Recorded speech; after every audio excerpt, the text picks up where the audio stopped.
Molongo molaye ngamoko na kokite simbanga na loboko kwetenga inalonga.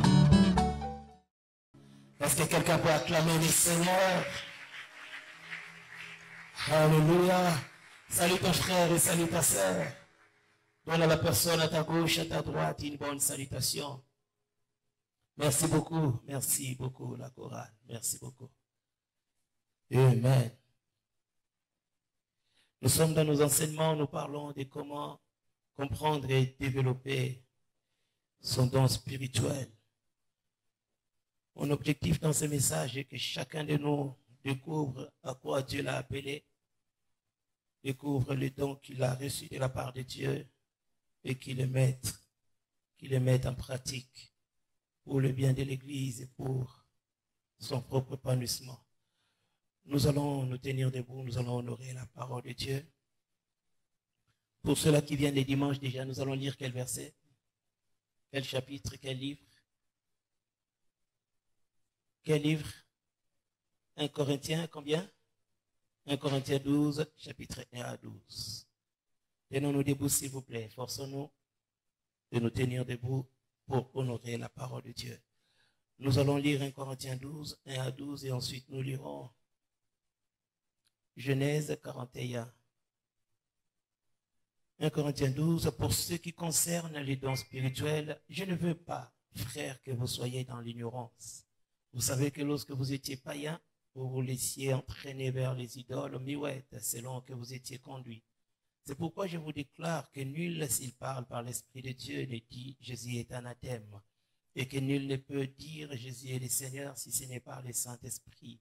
Il y a diversité des dons, mais le même Esprit, diversité des ministères, mais le même Seigneur, diversité d'opérations, mais le même Dieu qui opère tout en tous. Or à chacun, la manifestation de l'Esprit est donnée pour l'utilité commune.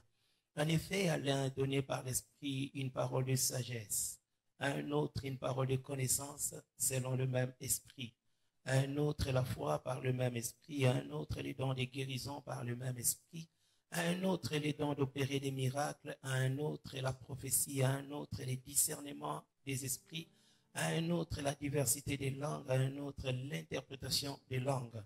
Un seul et même Esprit opère toutes ces choses en les distribuant à chacun en particulier comme il veut. Car comme le corps est un et a plusieurs membres, et comme tous les membres du corps, malgré leur nombre, ne forment qu'un seul corps, ainsi en est-il de Christ. Allons-y dans Genèse chapitre 41. Genèse chapitre 41. C'est une longue lecture, nous allons commencer par le 14e verset. Pharaon fit appeler Joseph. On le fit sortir en hâte de prison. Il se rasa, changea de vêtements et se rendit vers Pharaon. Pharaon dit à Joseph, j'ai eu un songe, personne ne peut l'expliquer et j'ai appris que tu expliques un songe après l'avoir entendu. Joseph répondit à Pharaon en disant, ce n'est pas moi, c'est Dieu qui donnera une réponse favorable à Pharaon. Pharaon dit alors à Joseph, dans mon songe, voici, je me tenais sur le bord du fleuve. Et voici cette vache grasse de chair et belle d'apparence montèrent hors du fleuve et se mirent à paître dans la prairie. Ces autres vaches montèrent derrière elles, maigres, fort laides d'apparence et décharnées. Je n'en ai point vu d'aussi laides dans tout le pays d'Égypte. Les vaches décharnées et laides mangèrent les 7 premières vaches qui étaient grasses. Elles les engloutirent dans leur ventre sans qu'on s'aperçût qu'elles y fussent entrées. Et leurs apparences étaient laides comme auparavant, et je me réveillai. Je vis encore en songe cet épi plein et beau qui montèrent sur une même tige. Et cet épi vide, maigre, brûlé par le vent d'Orient, poussèrent après eux. Les 7 épis maigres engloutirent les 7 beaux épis, et je les dis aux magiciens, mais personne ne m'a donné l'explication. Joseph dit à Pharaon, c'est qu'a songé Pharaon est une seule chose. Dieu a fait connaître à Pharaon ce qu'il va faire. Les 7 vaches belles sont 7 années, et les 7 épis beaux sont 7 années. C'est un seul songe. Les 7 vaches décharnées et laides qui montaient derrière les premiers sont cette année, et les 7 épis vides brûlés par le vent d'Orient seront cette année des famines. Ainsi, comme je viens de le dire à Pharaon, Dieu a fait connaître à Pharaon ce qu'il va faire. Voici, il y aura 7 années de grande abondance dans tous les pays d'Égypte. Cette année, les famines viendront après elle, et l'on oubliera toute cette abondance au pays d'Égypte. Et la famine consumera les pays. Cette famine qui suivra sera si forte qu'on ne s'apercevra plus de l'abondance dans les pays. Si Pharaon a vu le songe se répéter une seconde fois, c'est que la chose est arrêtée de la part de Dieu et que Dieu s'est hâtera de l'exécuter. Maintenant que Pharaon choisisse un homme intelligent et sage qui le mette à la tête du peuple d'Égypte, que Pharaon établisse des commissaires sur le pays pour lever 1/5 des récoltes de l'Égypte pendant les 7 années d'abondance. Qu'il rassemble tous les produits de ces bonnes années qui vont venir, qu'il fasse sous l'autorité des pharaons des amas de blé, des approvisionnements dans les pays et qu'ils en aient la garde. Ces provisions seront en réserve pour le pays pour les 7 années des famines qui arriveront dans les pays d'Égypte, afin que les pays ne soient pas consumés par la famine. Ces paroles plurent à Pharaon et à tous ses serviteurs, et Pharaon dit à ses serviteurs, trouverions-nous un homme comme celui-ci ayant en lui l'Esprit de Dieu? Et Pharaon dit à Joseph, puisque Dieu t'a fait connaître toutes ces choses, il n'y a personne qui soit aussi intelligent et aussi sage que toi. Je t'établis sur ma maison et tout mon peuple obéira à tes ordres. Les trônes seuls m'élèvera au-dessus de toi. Pharaon dit à Joseph, vois, je te donne les commandements de tous les pays d'Égypte. Acclamons la parole du Seigneur. Comprendre et développer son don spirituel. Bien-aimés, parlant des dons spirituels, nous les recevons par la grâce. Mais pour son développement, cela exige notre vouloir. Dieu nous équipe par son amour, par sa fidélité, par sa bonne volonté. Il te donne une capacité spirituelle. Il te donne un pouvoir. Il te donne une puissance. Mais pour que cette puissance, ce pouvoir, cette capacité qu'il t'a donnée puisse se mouvoir, il est très important que tu y travailles aussi. Lorsque l'homme ne s'implique pas dans le développement de son don, il ne peut jamais découvrir la capacité totale de ses dons. Lorsque l'homme ne travaille pas pour amener son don au développement, à son épanouissement, le don certes sera là, mais seulement son fonctionnement ne sera pas glorieux. Tel que nous sommes là, nous avons tous des dons. Personne du milieu de nous qui est sauvé manque de dons. Mais seulement malheureusement, ce n'est pas nous tous qui fonctionnons en sachant que nous avons des dons. Il y a beaucoup qui se considèrent comme des spectateurs dans la maison de Dieu. Ils sont là pour voir comment est-ce que les autres travaillent leurs dons, comment est-ce que les dons des autres s'exercent. Eux, ils sont là, croyant peut-être qu'ils n'ont rien, croyant peut-être que Dieu n'a fait que la grâce aux autres, alors qu'eux aussi ont des choses, mais seulement, ils n'ont pas pu les découvrir et ils n'ont pas su les valoriser. Celui qui reçoit un don, en réalité, il reçoit une responsabilité. Le don, c'est une responsabilité. Au-delà d'être un privilège, c'est une responsabilité que tu dois valoriser. Dieu te donne, mais Dieu ne fera pas ce que toi tu dois faire. Dieu t'équipe, mais ce n'est pas à lui de venir activer ou bien mettre cela en fonction. Étant humain, étant un enfant de Dieu, lorsque tu comprends que j'ai quelque chose que Dieu m'a donné, c'est de ta responsabilité de pouvoir les travailler, les valoriser, afin que cela puisse faire avancer l'œuvre de Dieu. Et le don spirituel exige la connaissance.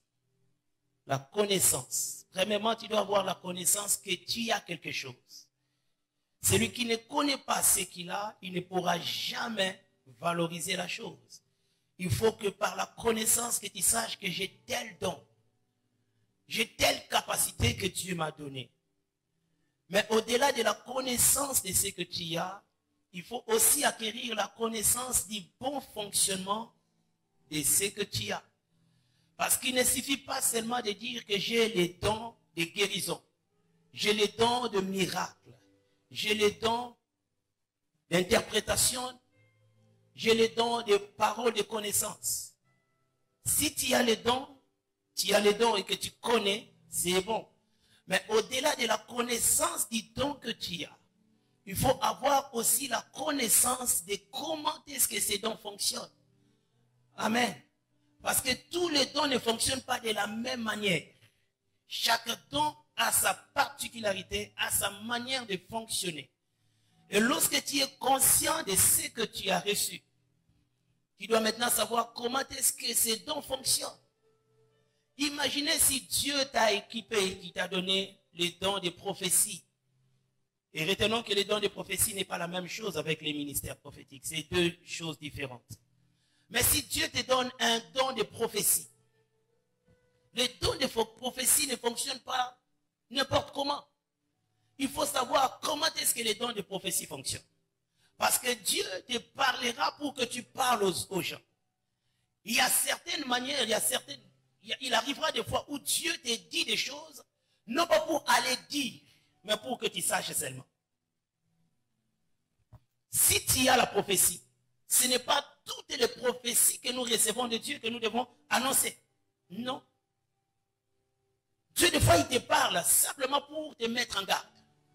Il te parle des fois pour te prévenir déjà de comment est-ce que les choses se passeront. Tu seras là, tu observeras, mais en ayant la connaissance, parce que Dieu t'avait déjà révélé. Non pas pour aller dire, mais pour que tu connaisses seulement.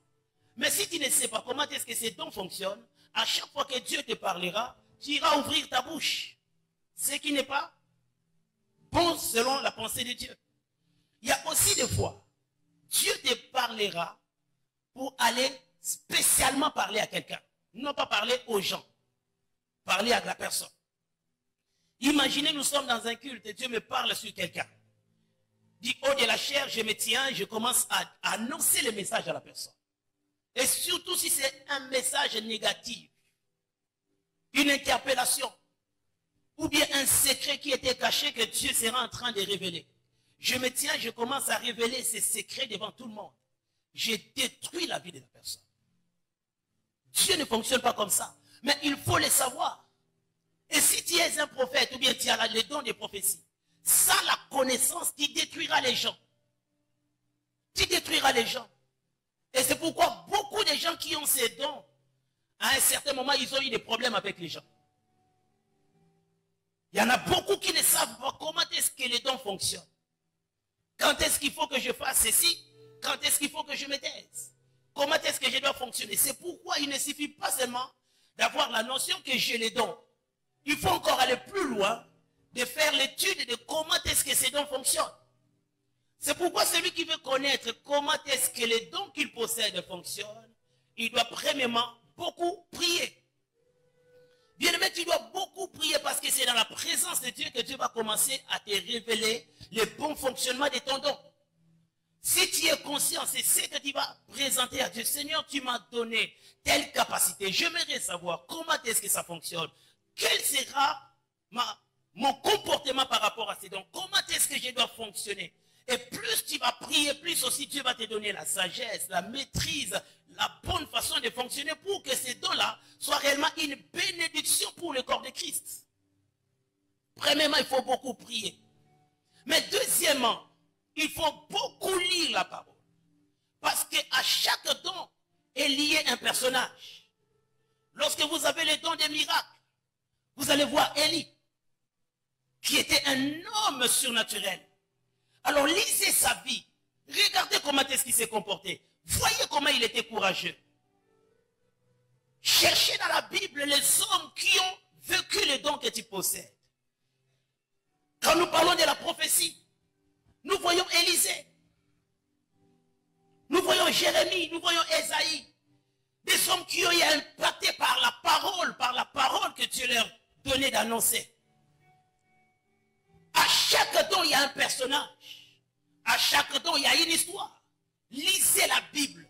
Ne vous limitez pas seulement à dire que j'ai telle capacité, mais entrez dans les Écritures pour découvrir comment est-ce que ceux-là qui t'ont précédé, les gens qui ont eu à impacter leur génération, comment est-ce qu'ils ont vécu avec les dons que toi tu as. Alléluia. Plus tu lis la parole, plus aussi tu auras des éclaircissements sur ce que tu possèdes. Et ça va aiguiser ta manière de fonctionner, ça va te canaliser et tu travailleras ton don efficacement. Mais seulement ne te limite pas seulement à lire seulement la Bible. Lis aussi des ouvrages, des livres, des hommes, de Dieu, de notre génération qui ont fait un bon travail.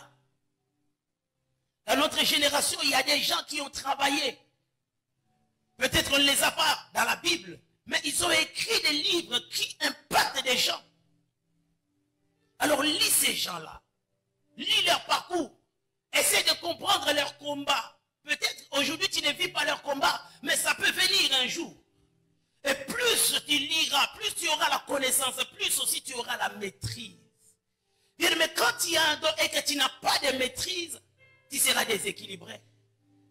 Tu peux avoir autant de capacités spirituelles, mais si tu ne sais pas te maîtriser, si tu ne sais pas contrôler la chose, ça va t'emporter. C'est pourquoi il ne suffit pas seulement de dire que j'ai les dons. Cherche à avoir la connaissance de comment est-ce que ces dons fonctionnent. Et cela t'amènera à être plus efficace et ça sera plus rentable pour le corps de Christ. Dans 1 Corinthiens 12, la Bible nous présente 9 dons. Et retenez que les dons de 1 Corinthiens 12 n'est pas tous les dons dont la Bible a parlé. Lorsque vous lisez Romains 12, vous allez voir aussi il y a des dons. Lorsque vous allez dans Ephésiens 4, il y a aussi des dons. Donc ici, nous lisons simplement 1 Corinthiens 12, nous travaillons la dimension de 1 Corinthiens 12, mais ce ne sont pas tous les dons qui existent à l'église. Alléluia. Il ne faut pas dire que non, ça ce n'est pas biblique. Tel don, ce n'est pas biblique. Non, ici, on a spécifié seulement une catégorie de dons. Mais il y a aussi d'autres dons qui ne sont pas mentionnés dans 1 Corinthiens 12. Et on nous présente 9 dons classifiés dans 3 groupes. Nous avons premièrement le groupe qu'on appelle le groupe des dons des révélations. Là, nous voyons la parole de sagesse, la parole de connaissance et le discernement des esprits. Donc, quand quelqu'un a les dons des paroles de sagesse, les dons des paroles de connaissance et le discernement des esprits, c'est un même groupe qui est logé dans le groupe des dons des révélations. Deuxièmement, nous avons le groupe des dons de puissance. Dans les dons de puissance, nous avons premièrement les dons de foi. On va expliquer toutes ces choses. Nous avons les dons de guérison. Nous avons les dons d'opérer des miracles. C'est le groupe des dons de puissance. La foi, les miracles et la guérison. Troisièmement, nous avons le groupe des dons d'inspiration. Il y a les dons de prophétie. Il y a des dons de langue qui n'est pas les parler en langue. Nous allons expliquer. Et les dons d'interprétation de langue. Donc, les 9 dons classifiés en 3 groupes. Et aujourd'hui, j'aimerais que nous puissions déjà aborder le point sur la parole des connaissances. Parce que dans la liste, c'est avec ça que l'apôtre commence. Il parle d'abord de la parole des sagesses. Nous allons aborder le point sur la parole de sagesse, dirais-je. Alors, c'est quoi la parole de sagesse? D'un côté, il y a parole. De l'autre côté, il y a sagesse. 2 mots. La parole, c'est une expression. Ça peut être verbal. Ça peut être symbolique. Mais lorsque nous parlons de la parole, c'est une expression, un moyen de communication. Et parlant de la sagesse, c'est un jugement sain, basé sur la vraie connaissance. Donc, c'est l'ensemble de ces mots qui révèlent que la parole de connaissance, la parole de sagesse, c'est une expression d'un jugement venant de la part de Dieu. Et celui qui a le don des paroles de sagesse, il fonctionne suivant ce que Dieu mettra en lui à un moment particulier. Ce n'est pas que tu as le don de sagesse et qu'à tout moment tu parles. Non. Le don de sagesse se manifeste au moment opportun face à un problème important. Quand il y a un besoin important, une situation qui dérange et que personne n'arrive à en trouver des solutions, c'est en ce moment-là que Dieu, au travers d'un homme, il communique sa sagesse. Ce n'est pas la sagesse de l'homme. Ce n'est pas l'intelligence de l'homme. En ce moment-là, l'homme n'est qu'un instrument. Dieu passe par lui pour résoudre un problème. C'est pourquoi nous pouvons dire aussi la parole de sagesse. C'est une portion de la sagesse de Dieu dans l'homme. C'est comme si Dieu prenait une portion de sa sagesse et qu'il le communiquait à l'homme pour pouvoir résoudre un problème. L'homme peut ou ne pas être très intelligent. Il peut ou ne pas avoir des diplômes. Mais quand quelqu'un a le don des paroles de la sagesse, à un certain moment, il va refléter Dieu dans sa manière de résoudre le problème. Là où tout le monde échoue, des fois, un homme peut s'élever et commencer à dire des choses qui amèneront des solutions auprès des hommes. La parole de sagesse est une capacité divine qui consiste à répondre aux réalités surhumaines que l'intelligence naturelle n'a pu répondre. Là où il y a un besoin qui dépasse, par moment l'intelligence échoue. De fois quand il y a une situation au niveau de la famille, on regarde qui est le licencié est là. Intelligent à l'université, mais des fois, a échoué dans la résolution des problèmes. Même des fois, le docteur de la famille, le plus grand diplômé de la famille, des fois, il échoue au devant de ses problèmes. Parfois, c'est celui-là qui n'a pas trop étudié, mais qui a seulement la grâce de Dieu. Et puis qui peut commencer à vous dire, ces problèmes, je crois qu'on doit faire ça, on doit faire ça, on doit faire ça. Et vous tous, quand vous écoutez, vous vous rendez compte que non, ça là, ça nous avait échappé. On ne pouvait pas arriver jusque-là. Ça révèle qu'il y a Dieu qui est passé par là.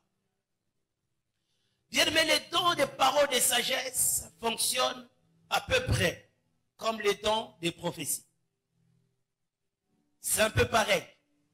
Quand quelqu'un expose la parole de sagesse, on peut voir comme s'il prophétisait, parce que ça marche un peu de paix. Mais à la grande différence est que quand la parole de sagesse se manifeste, ça ne donne pas seulement le message, ça apporte aussi des solutions. Quelqu'un qui parle sous l'onction et qui libère une parole de sagesse, il ne se limite pas seulement à dire que j'ai vu. Au-delà de ce qu'il a vu, il vous explique aussi le comment faire. Il y a et la vue et la solution. Il voit des choses dans le futur. Il comprend des choses. Il élucide des choses. Mais il apporte aussi des solutions et des réponses. Si la parole de sagesse n'est pas accompagnée des réponses, ça peut être peut-être une parole de connaissance. Ça peut être peut-être une dimension de prophétie. Parce que quand on parle de la sagesse, il y a toujours la solution qui est accompagnée de ce que l'on dit. Et je répète encore, le don de la sagesse, ce n'est pas l'intelligence. C'est pourquoi il y a certaines choses, tu regardes ce qu'un homme libère, tu te poses des questions, où est-ce qu'il a étudié? Ce n'est pas question de l'université. Parce qu'on ne l'apprend pas auprès d'un homme. C'est Dieu lui-même qui se révèle dans l'homme. Il n'y a pas une école, il n'y a pas l'université où on peut aller pour apprendre la dimension de parole de sagesse. Non. Au moment opportun, Dieu, des fois, communique sa pensée à l'homme. Et lorsque l'homme commence à se manifester d'une certaine manière, vous tous qui êtes là en train de l'écouter, vous comprenez que Dieu est en train d'agir. Dieu est en train de nous parler. Amen. Lorsque nous lisons la Bible dans Genèse chapitre 41, nous voyons une expression des paroles de sagesse venant de la part de Joseph. Une nuit, Pharaon, pendant qu'il dormait, il a fait 2 songes, mais qui ne disaient qu'une seule chose. Il a vu des vaches qui étaient grasses, se promenant, après d'autres vaches qui étaient maigres, les approcha et puis les avala. Mais on ne constata même pas que les vaches grasses étaient englouties par des vaches maigres. Et puis il voit encore un songe. Les épis qui étaient maigres avalaient des épis gras. Alors en se réveillant, il a posé la question à ses magiciens. Expliquez-moi ces songes. Les magiciens ont tâtonné, mais Pharaon avait compris que ce n'était pas la réponse qu'il fallait. Bien, mais retenez ceci. Il y a certaines choses que Dieu permet. Il y a des situations que Dieu peut amener sur terre afin de valoriser seulement une catégorie de personnes. Est-ce que je me fais comprendre? Dieu peut amener un problème pour que toi seul sois en mesure de les résoudre pour sa gloire. Bien, mais le problème que Pharaon avait vécu, Dieu savait que la solution n'était pas loin. C'est pourquoi quand Dieu permet une chose dans ta vie, il faut retenir que la solution à ces problèmes n'est pas loin de toi. Quand il permet une situation dans ta famille, Dieu sait que ce problème qui est arrivé, la solution n'est pas loin. Mais seulement l'homme, comme il cherche en tâtonnant, il peut aller à gauche alors que Dieu l'attend à droite. Si Joseph n'était pas en Égypte dans ce moment-là, peut-être ce ne serait pas Pharaon qui allait faire ses songes. Mais Dieu savait que si il avait permis à ce que Pharaon fasse ses songes, la solution était en prison. Dieu le savait. Et Pharaon, n'étant pas convaincu de l'explication de ses magiciens, il commence à poser la question. C'est là où les chansons qui avaient vécu le don de Pharaon en prison parla à Pharaon pour lui dire, quand j'étais en prison, il y avait un jeune homme. Une nuit, on avait fait un songe, moi et les panetiers. Et il nous avait révélé l'explication. Et cela était arrivé tel que nous l'avons vu. Je crois que si on peut l'appeler, il peut nous donner l'explication. On appela Joseph. Il sortit de la prison pour aller rencontrer Pharaon. Bien aimé, j'ai compris dans la vie de Joseph, même en prison, son don n'était pas emprisonné. Il continuait à s'exercer en prison. Bien, mais les dons que tu ne valorises pas, jamais ça ne pourra te valoriser. Les dons que tu minimises, jamais ça ne pourra prendre de l'ampleur. Quand tu vas étouffer ton don, tu vas enterrer ton don, en réalité, ce que tu ne maîtrises pas, c'est quoi? C'est que les dons que tu as enterrés, c'est ta vie que tu as enterrée. Même dans la souffrance, il continue à s'exercer. Il y a certaines personnes qui croient que quand je vais monter, c'est alors que je vais exploser dans mon don. Grave erreur. Peut-être que les dons que tu exploites dans la faiblesse, c'est ça qui te permettra de monter. C'est ça qui te permettra de monter. S'il avait étouffé son don, il n'allait jamais interpréter les songes, les chansons et les panetiers. Et c'est comme ça que Pharaon ne pouvait jamais les connaître. Avant qu'il n'entre dans le palais du roi, son nom l'avait déjà précédé. Frère, l'avenir que tu ne vois pas, la destinée que tu ne sais pas toucher, est derrière ton don. Valorise ton don et tu verras ton avenir. Ces jours-là, en se réveillant de la prison, Joseph, s'il pouvait penser à une chose, jamais il ne pouvait penser qu'il allait rencontrer Pharaon. Jamais. Il s'est réveillé comme un simple prisonnier. Se disant peut-être des choses, mais ne pensant pas à ce qui allait arriver ces jours-là. J'imagine la scène.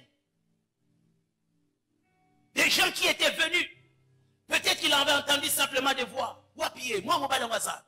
Asapi Joseph, on et puis, paf, un jeune homme apparaît. Donc, il y a des Florence au Seigneur. Et et puis, c'est comme ça qu'on les rasa et puis on l'embellit pour qu'il se présente devant Pharaon. Il se présente devant Pharaon. Pharaon lui dit, j'ai appris que tu peux interpréter les songes. Joseph lui dit, non, ce n'est pas moi.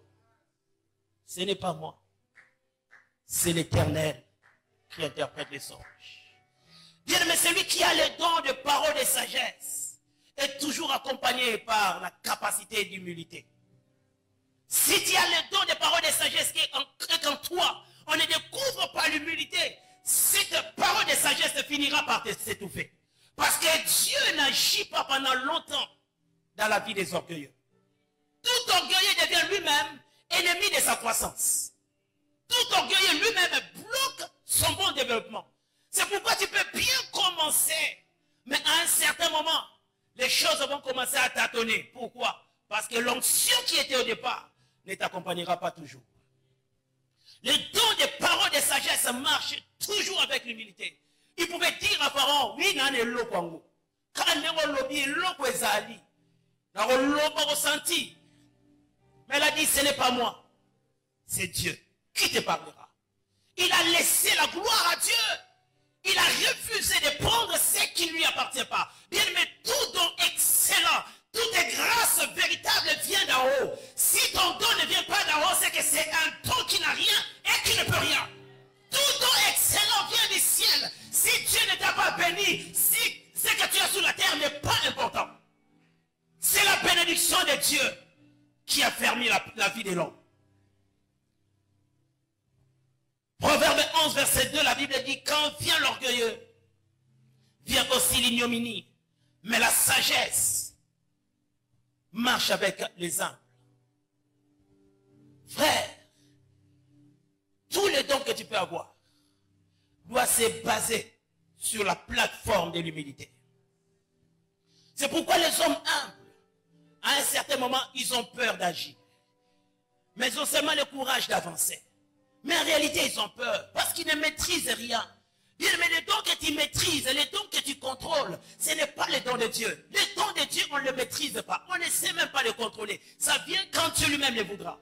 Si tu maîtrises tout ce que ça vient de toi, et tu fonctionnes selon toi, ou tu sais que je peux faire ça, je peux faire ça, je peux faire ça. Mais les dons, c'est la grâce du Saint-Esprit. Et c'est le Saint-Esprit qui les pousse et qui les met en toi. Et c'est le Saint-Esprit qui est derrière ton don pour se manifester. C'est pourquoi un homme humble, à un moment, il aura peur. Va prier pour les malades. Ah, il faut que je prie d'abord. Va faire telle chose. Ah, il faut que je gêne. Il faut. Mais un homme qui n'a pas compris ces choses, il croit que ça dépend de lui. Il sera tellement courageux. Et c'est comme ça qu'il pourra échouer. Il a dit, ce n'est pas moi. C'est Dieu qui le fera. Il a donné gloire à Dieu. Pharaon qui ne connaissait pas Dieu en ce moment-là, il avait compris que cet homme n'est qu'un instrument. En réalité, celui qui l'utilise, c'est Dieu, c'est son Dieu. Laisse à Dieu sa place et Dieu te donnera aussi ta place. Plus tu valorises Dieu dans ce que tu fais, Dieu aussi te valorisera devant les hommes. Bien, mais plus tu donnes à Dieu sa gloire, Dieu aussi te donnera ta place dans le cœur des gens. Là où le nom de Jésus est glorifié, l'homme est célébré. Dieu raconte sa gloire et toi tu seras célébré. Ne t'accapare jamais de la gloire de Dieu. Quelle que soit la puissance que tu auras à manifester, quel que soit le don que tu vas exploiter, laisse à Dieu sa place. Donne-lui sa gloire et lui, il te donnera aussi ta place. Après avoir écouté les songes de Pharaon, bien, mais lorsque vous lisez cette histoire, vous allez voir que Joseph n'avait pas tâtonné parce qu'il était dans ça. C'était son style de vie. Il vivait son don. Il a commencé à expliquer à Pharaon, ce que tu as vu, en réalité, ce n'est pas deux songes. C'est un seul songe. Et derrière ce que tu as vu, voilà cette année d'abondance. Mais après les 7 années d'abondance, il y aura 7 années de misère, au point où on ne va même plus penser, se souvenir de 7 années d'abondance. Alors voici comment il faut agir. Là maintenant, la sagesse entre en action. Il faut tirer un pourcentage de toutes les récoltes que nous mettrons à côté. Nous allons construire des magasins d'approvisionnement où nous allons garder la nourriture pendant les 7 années d'abondance. Après les 7 ans, c'est là où nous allons commencer à puiser pour ne pas mourir de faim. Joseph n'avait jamais appris de cours sur l'économie. Mais il a parlé comme un économiste. Jamais il n'a été dans une formation qui pouvait l'apprendre ces choses. Mais il a parlé comme si il était un professeur en économie. Bien aimé, les dons des paroles de sagesse peuvent faire de toi un philosophe alors que tu n'avais jamais appris la philosophie. Ça peut faire de toi un mathématicien alors que tu n'avais jamais appris la mathématique. Ça t'amène à expérimenter des choses qui toi-même t'étonneront. Quand tu fonctionnes dans une certaine dimension spirituelle, après que tu reviennes toi-même, tu te sentiras que ça, ce n'est pas moi. Il y avait autre chose qui m'avait rempli en ce moment-là. À chaque fois que tu exploites ton don correctement, tu seras toi-même étonné de ce qui sortira de toi. Parce que ça ne sera pas toi, mais Dieu t'utilisera pour manifester sa gloire et toi-même tu seras étonné. Il a expliqué des choses qu'il n'avait jamais appris à l'école. Des choses qu'il n'avait jamais maîtrisées. Pourquoi? Parce qu'en ce moment-là, une portion de la sagesse de Dieu l'avait envahi. Et c'est Dieu qui avait parlé au travers de Joseph. Frères et sœurs, quand on est un dirigeant, quand on est un responsable, on doit avoir ses qualités. Quand tu diriges les gens, il y aura des choses que Dieu mérite que tu connaisses.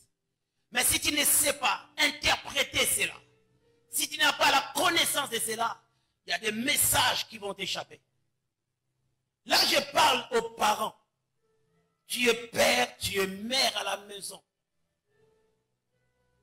Si tu n'as pas la capacité de parole de sagesse, il y a certaines choses qui viendront et qui passeront à côté.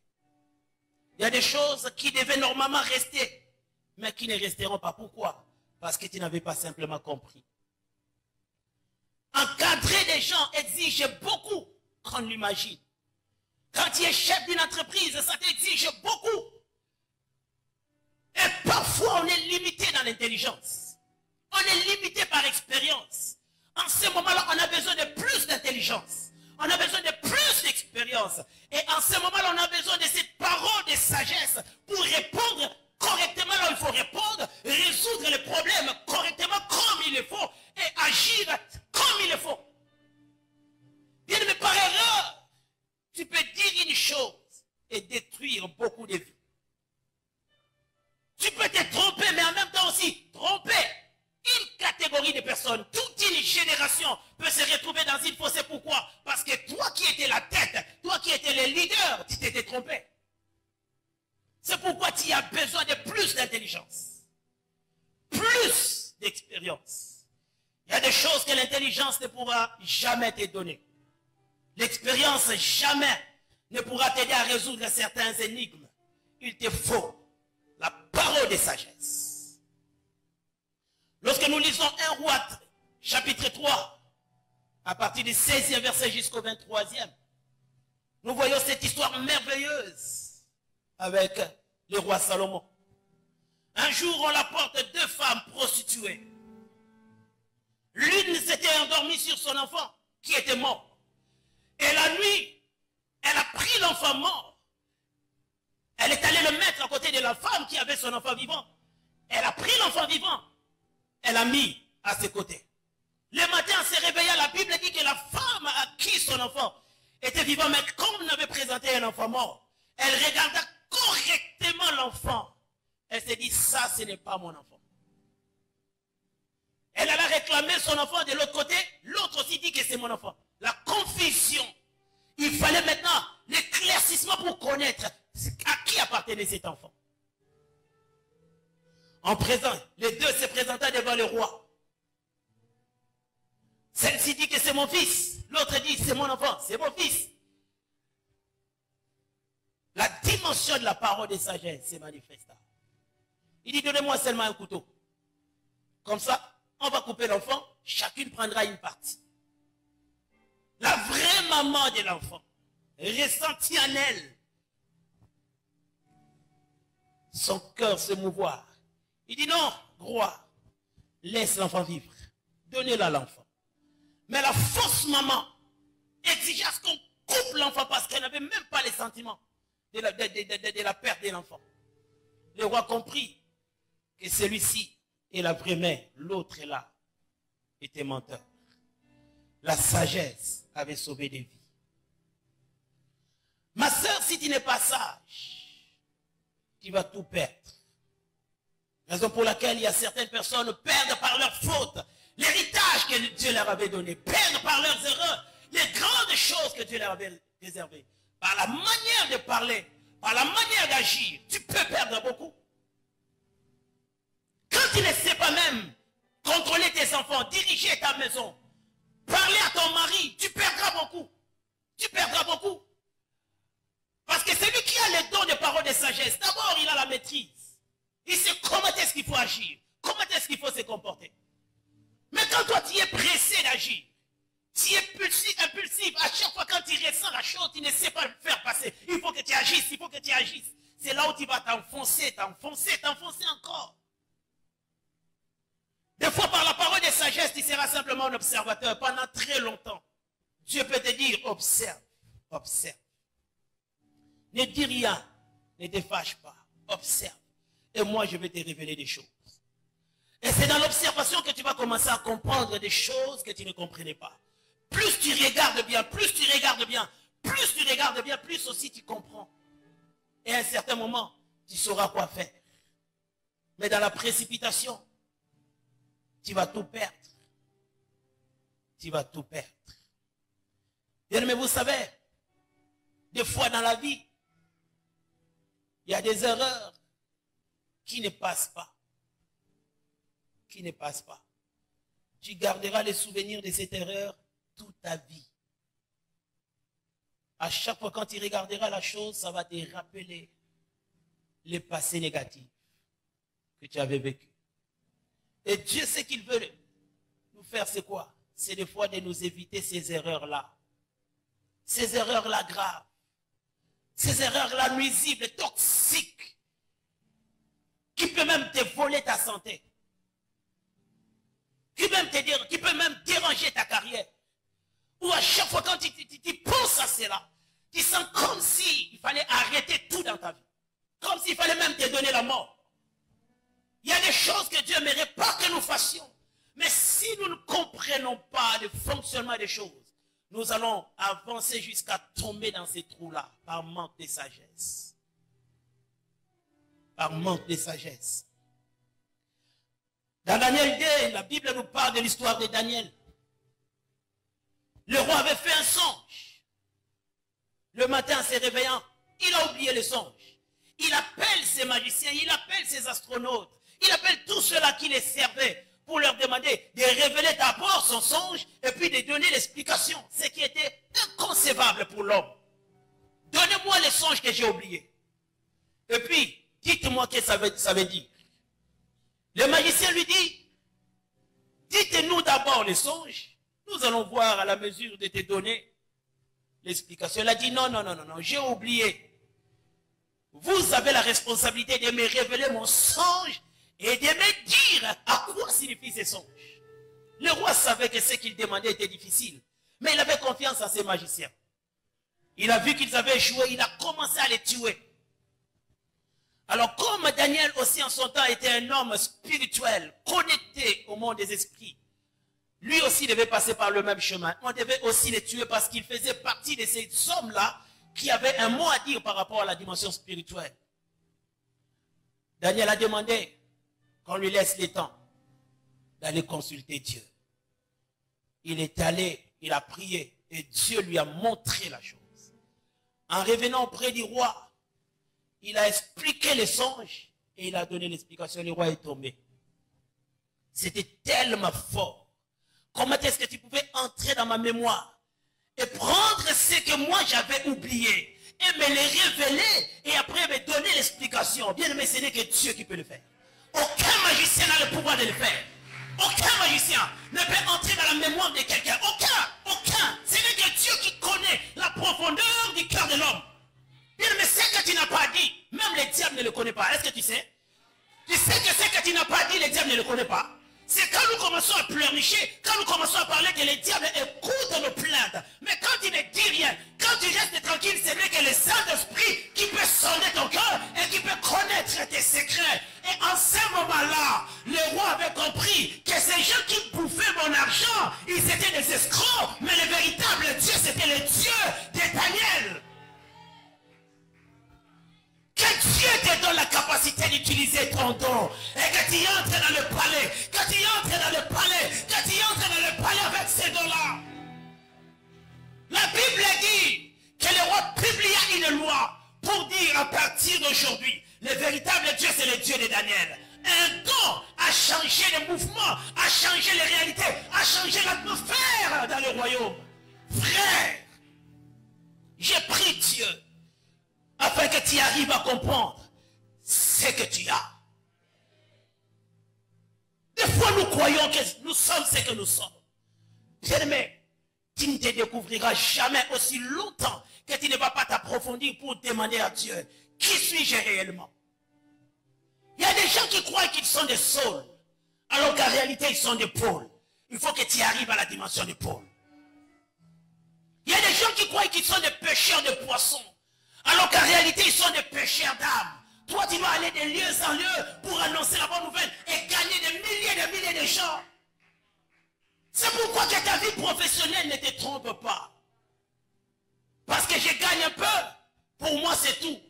Que cela ne te distrait pas. C'est bon de faire ce que toi tu fais. Mais c'est mieux de faire ce que Dieu t'a envoyé de faire sur la terre. En chacun de nous, nous avons une mission divine.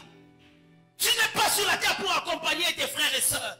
Tu es là pour réaliser une mission venant de la part de Dieu. Et aussi longtemps que tu ne la réaliseras pas, tu n'arriveras jamais à accomplir la destinée de Dieu pour toi. Des fois, ce n'est pas les domaines professionnels qui nous permettent d'accomplir la mission de Dieu.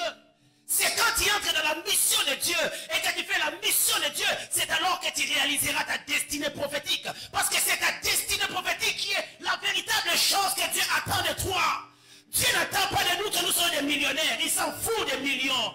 Il veut que nous puissions accomplir sa volonté. La volonté qui est au ciel. Il veut que nous puissions la réaliser sur la terre. Et c'est là où proviendra ton bonheur. Ton bonheur, ce n'est pas quand on te paiera beaucoup d'argent. Nous voyons des gens qui ont des gros salaires, mais être malheureux. Mais ton bonheur véritable, c'est quand tu commences à accomplir mission de Dieu après mission de Dieu. Quand tu sais que je fais la part de Dieu, ce que Dieu m'avait demandé, c'est ce que je fais. C'est alors que tu ressentiras la véritable paix, le véritable bonheur. C'est pourquoi découvre ton don, exerce ton don, et c'est alors que tu seras béni. Le monde est en train de souffrir. Alors qu'à l'église, il y a des dons qui sommeillent. Le monde souffre. Va dans les hôpitaux, tu comprendras combien il y a des maladies incurables qui n'attendent que le miracle. Les gens souffrent.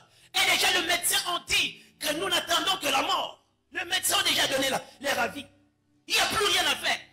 Et toute la famille se prépare un jour à pleurer. En ce moment-là, je me dis, il y a quelqu'un quelque part qui seulement, s'il comprenait, pouvait aller prier pour cet homme et le faire sortir de cette maladie.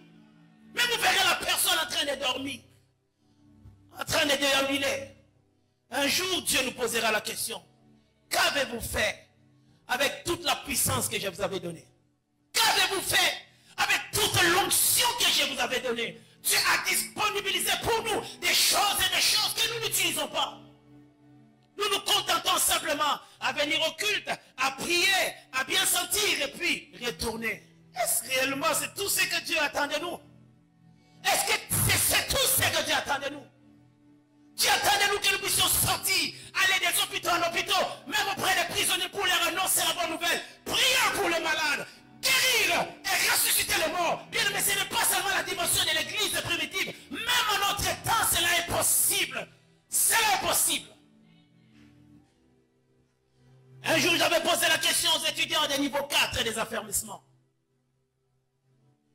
Le Dieu d'Élie, le Dieu de Pierre et de Paul, est-il réellement le Dieu d'aujourd'hui? Les étudiants m'ont dit, oui, pasteur, il est le même. J'ai posé la deuxième question. Alors pourquoi est-ce qu'on ne voit plus les choses comme au temps d'Élie?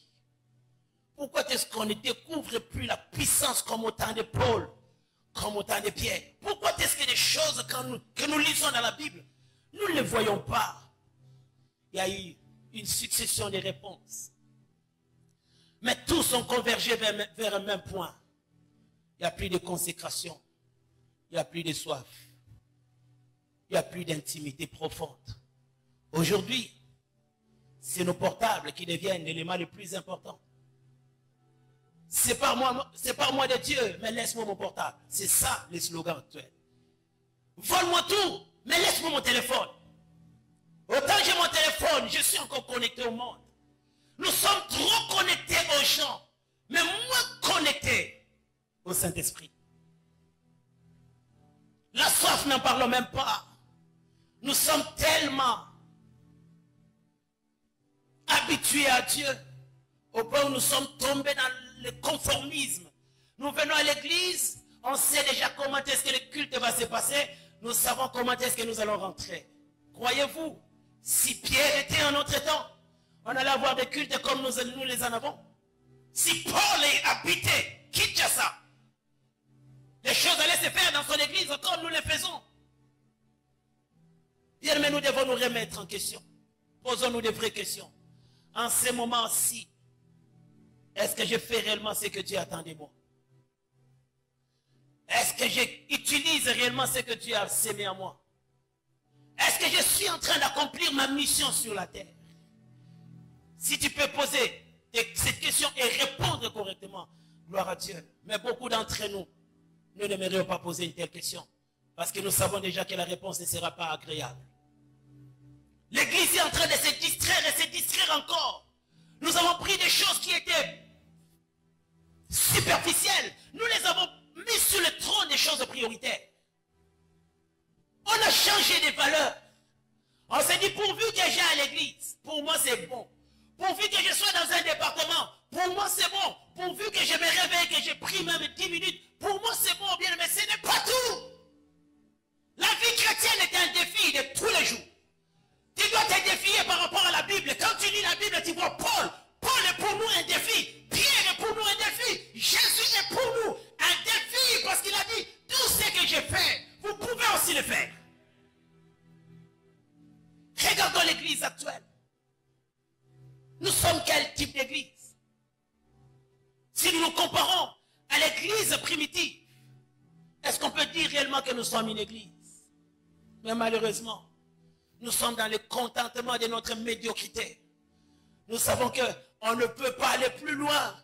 Alors vivons seulement cette petitesse de vie, pourvu qu'on attend que Christ revienne. Mais ce n'est pas l'église que Christ viendra enlever. Ce n'est pas cette église que nous voyons que Christ viendra enlever. Il viendra enlever une église sans tache, ni ride et rien de semblable.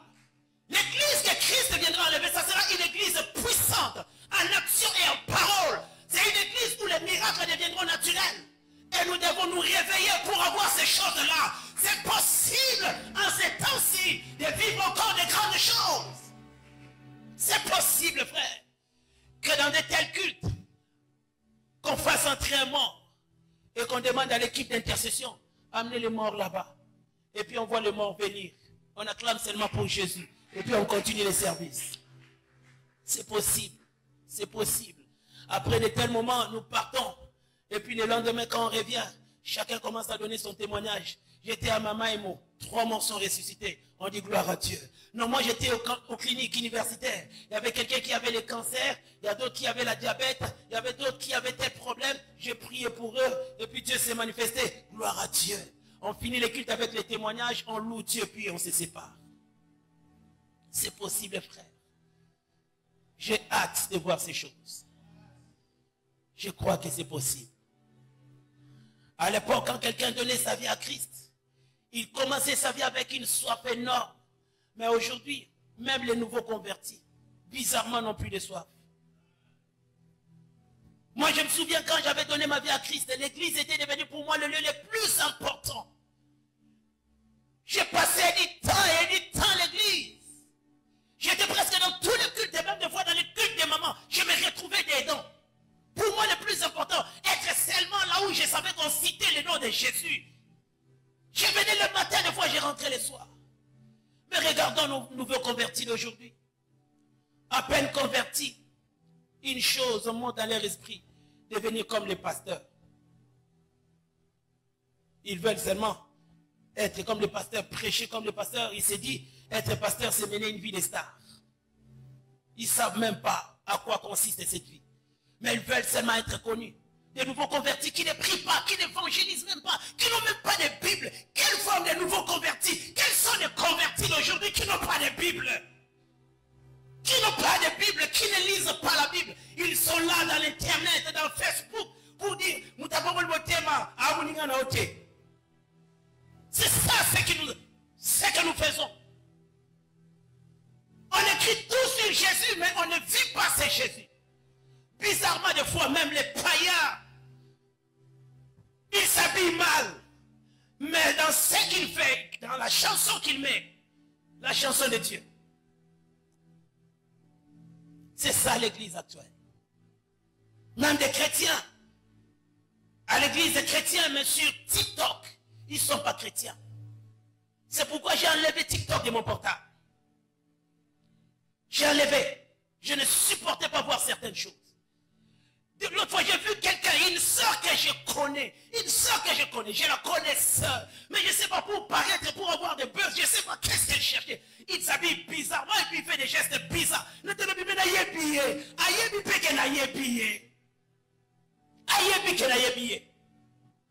puis il chante des choses bizarres. Ici, il y a TikTok. Et ça piège à diable. Frère, nous devons faire la part des choses. Si nous voulons Dieu, restons à 100% avec Dieu. Sinon, le diable va nous distraire. Nous sommes à un temps, comme au temps d'Élie. Mais seulement, le Dieu de Baal d'Élie, c'est l'Internet d'aujourd'hui. L'Internet est devenu comme un Dieu. On se réveille avec Internet, on marche avec Internet, on dort avec Internet. Mais imaginez la première des choses que quelqu'un prend, fait entrer dans sa vie, c'est son portable. Dès qu'on se réveille, directement, on prend, on ouvre, on regarde le message sur WhatsApp, on ne voit rien. On va sur Facebook, qui a écrit quoi, qui a fait quoi, qui a vu quoi. On essaye, on commente un peu, on finit. On va sur Messenger, on vérifie, il n'y a rien. Instagram, papa. C'est bon, on commence maintenant à voir les statuts des gens. On commente, on insulte. On rigole. Et après quand on finit, on dépose. On va se laver. On mange. On finit de manger. On sort, on va à l'école, on va au boulot. On finit, on rentre à la maison. Si c'est les jours de culte, on vient à l'église. On prie un peu. Alléluia, amen. Alléluia, amen. On rentre à la maison, on dort. Le lendemain, le même programme. Reprends. Et tu vas être puissant. Et là, tu attends ce que Dieu t'utilise. Tu n'as même pas la pensée qu'en toi, il y a quelque chose de Dieu que tu dois valoriser. Même pas la soif d'évangéliser les âmes qui sont en train de mourir. Même pas la pensée de faire le suivi de quelqu'un que tu n'as pas vu à l'église. On s'en fout aussi longtemps que ma vie est correcte. Aussi longtemps que je vis bien, les autres vont se débrouiller. Ce n'est pas mon problème. La Bible est remplie des uns les autres. Si tu es là, tu dois aussi penser à quelqu'un qui n'est pas là. Bien aimé, vous savez, en termes de dons spirituels, Celui qui veut travailler son don doit travailler son cœur. Jamais les dons ne se travaillent en dehors du cœur. C'est ton cœur qui sera le point clé pour l'épanouissement de ton don. Tu regardes dans ton cœur pour amplifier les dons. C'est pourquoi même la Bible dit aspirer au don. Mais en réalité, un don ne se désire pas. Un don, c'est un cadeau. C'est ça, non? Un don, on te donne des fois sans toi. On te dit, je te donne ça. Et le don, en réalité, nous l'obtenons sans la prière. Mais quelque part, la Bible dit, aspirer au don. Et le don le plus important. C'est pour dire ceci. Même si Dieu ne t'a pas réservé ces dons-là, s'il te voit en train d'exercer déjà ces dons-là, sans même l'avoir possédé, il est possible que tu arrives à posséder ces dons-là. Je n'ai pas les dons de guérison. Mais Dieu me voit déjà en train de prier pour le malade. En train de prier pour le malade. Je vais déjà dans les hôpitaux et que ma motivation est pure. Dieu, quand il me verra en train de le faire avec un bon cœur, rien ne l'empêchera de me donner ces dons-là. Mais si tu aspires aux dons, sans avoir la vie de ces dons-là, tu peux aspirer pendant longtemps. Si Dieu ne trouve pas l'importance de te l'accorder, il ne te l'accordera pas. C'est pourquoi la Bible dit, fais de l'Éternel tes délices et il te donnera ce que ton cœur désire. Plus tu commences à aimer Dieu, plus tu commences à travailler pour Dieu, plus tu commences à t'investir pour Dieu, Dieu verra ta motivation et ta motivation verra ce qu'il te donne, ce que tu fais déjà. Frère, tu aimes le miracle. Commence à visiter les gens. Commence à prier pour des gens. Aie le cœur pour les malades. Aie le cœur pour les gens qui ont des problèmes. Va les voir et prie pour eux. Va les voir, prie pour eux. Va les voir, prie pour eux. Annonce-leur la bonne nouvelle. Parle. Même si dans le programme de Dieu, tu n'étais pas réservé à cela. Mais ton cœur, ta vie fera ce qu'un jour, tu verras cela commencer à se manifester. Alléluia. Bien-aimé dans le Seigneur. Dieu ne fait exception de personne. Nous devons les retenir. Ce n'est pas autant de disciples qui les aimaient plus que nous. Autant de Paul, Dieu les aimait plus que nous. Non. La vie de Paul, c'était une vie totalement consacrée. Et si tu acceptes aujourd'hui de consacrer ta vie totalement à Dieu, nous tous, nous allons voir qui tu deviendras. Nous sommes à un temps où nous nous préparons au retour de Christ. Christ revient très bientôt. Et il prépare son épouse à sa rencontre. Et c'est le moment idéal où les vrais peuvent se manifester différemment des autres. Frère, si tu t'engages à chercher Dieu d'une certaine manière, je peux te promettre que tu seras étonné de ce que tu vas découvrir dans ta vie. Je peux te le dire. Si tu t'engages sur la voie d'aimer Dieu, de le chercher, de tout ton cœur, de te consacrer de tout ton cœur, tu seras étonné de découvrir qui réellement tu étais. Tu n'es pas celui que tu vois. Tu n'es pas celui qui est assis sur cette chaise. Tu n'es pas celui qui se présente. Il y a quelque chose que tu n'as pas encore découvert. Si tu le veux, tu le découvriras. Et tu seras certainement étonné. Tenons-nous debout, nous allons prier.